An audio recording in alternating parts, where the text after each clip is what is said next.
Shortly after the Jets departed in 1996, the International Hockey League arrived in Winnipeg when the Minnesota Moose moved north.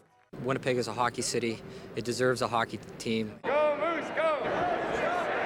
But it was a rocky start for the fledgling franchise. They score! Trying to fill the void that had been left by the NHL was really daunting, and I don't know that we ever really appreciated how hard that was going to be.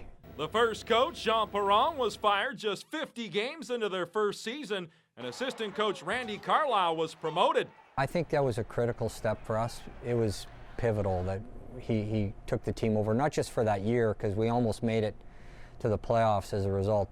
And it was Carlisle who then moved now general manager Craig Heisinger into his first job in hockey operations.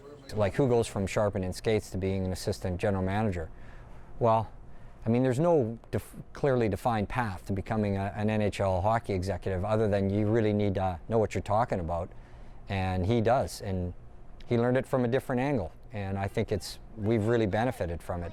And the Moose flourished, making the playoffs 13 times in a 14-year span. Brule turns, fires, Shabbat to save, Roy, they score! Culminating with Jimmy Roy's thrilling double overtime goal in the 2001 Turner Cup playoffs that sparked a comeback against the Houston Aeros from a 3-1 series deficit.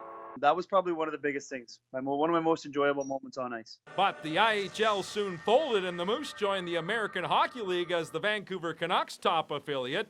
The Moose said goodbye to the old Winnipeg Arena and moved into their shiny new digs.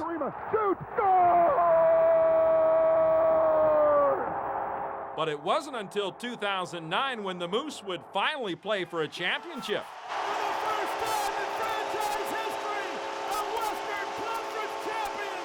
After finishing first overall with Scott Arniel at the helm, Jason Jaffrey, Jason Krog, and Corey Schneider led the Moose all the way to the Calder Cup final, where they would eventually lose in 6 games to the Hershey Bears. To this day is probably the toughest memory I have of this building. After the Jets came back in 2011, the Moose left for St. John's for the next 4 seasons. And while they've only made the playoffs once in the 4 seasons since their return in 2015, their long list of players who've made the jump to the NHL only continues to grow.